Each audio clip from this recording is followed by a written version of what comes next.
विधानसभेच्या निवडणुकीला सामोरं आता आपण जाणार आहोत. सारी जनता महाराष्ट्रातली लोकसभेच्या निवडणुकीनंतर दिव्यांगांचा मुद्दा सुद्धा या महाराष्ट्रात अत्यंत महत्वाचा आहे. आणि या सरकारकडून तुम्हाला तुमच्या बऱ्यापैकी मागण्या मान्य झाल्या. दिव्यांग मंत्रालय निर्माण होऊ शकलं, जे कधीही होऊ शकलं नाही. हे जे कॉन्ट्रीब्युशन आहे तुमचंही महत्वाचं आहे, पण तुम्हाला जी साथ दिली सरकारने त्या संदर्भात काय सांगाल? यात मुख्यमंत्री एकनाथ शिंदे किंवा उपमुख्यमंत्री देवेंद्र फडणवीस यांचं योगदान किती महत्वाचं आहे? खरं तर याच्यामध्ये एकनाथजी शिंदे यांचं योगदान फार महत्त्वाचं आहे. आम्ही जेव्हा सरकार फुटून बाहेर गेलो, उद्धवजींना आम्ही तेच म्हटलं होतं की आम्हाला दिव्यांग मंत्रालय तुम्ही दिलं पाहिजे, आणि ते देऊ शकले नाही त्या 2.5 वर्षामध्ये. पण शिंदे साहेबांनी सरकार बसल्यानंतर 15 दिवसात दिव्यांग मंत्रालय जाहीर केलं. त्यांचे खरं तर आम्ही ऋणी आहोत, त्यांच्याबद्दल विवाद नाही आहे. एक चांगलं काम त्यांच्या हातून झालं आणि आम्ही ती मागणी केली.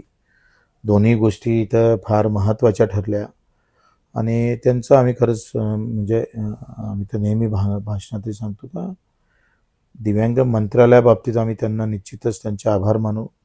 पण मंत्रालय झाल्यानंतर काय हा विषय फार महत्त्वाचा आहे आणि त्याच्यासाठी आंदोलन आहे.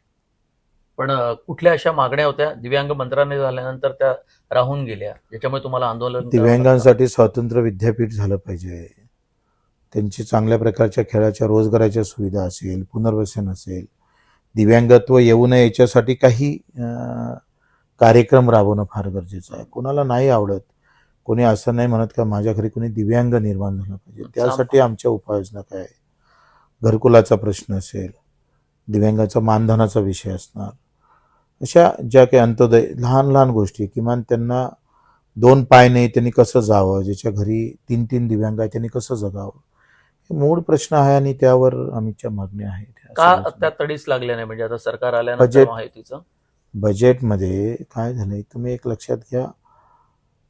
आपण सगळं असं म्हणतो सरकार बदललं आणि खूप काही बदल झालेला दिसतं, असं काही नाही आहे. मुळात बजेटमध्ये काय बदल झाला, मूळ काय आहे का आमच्या घराला काय म्हणते गावात पाणी सोडत असताना ते अधिकारी कर्मचारी आणि आमदाराच्या घराला जास्त पाणी सोडतात आणि मतदाराच्या घरी मात्र कमी पाणी सोडतात.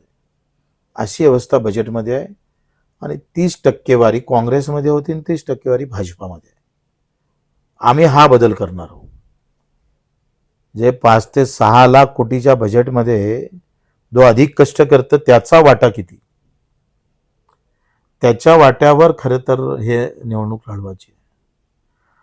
20 लाख कर्मचारी अधिकारी आणि आमदार खासदारासाठी या राज्याचं 65 ते 70% बजेट जर खर्च होत असेल आणि जिथं सामान्याची संख्या आहे त्याच्यासाठी 10% पण बजेट जर खर्च होत नसेल तर हा बदल आम्हाला करायचा आहे.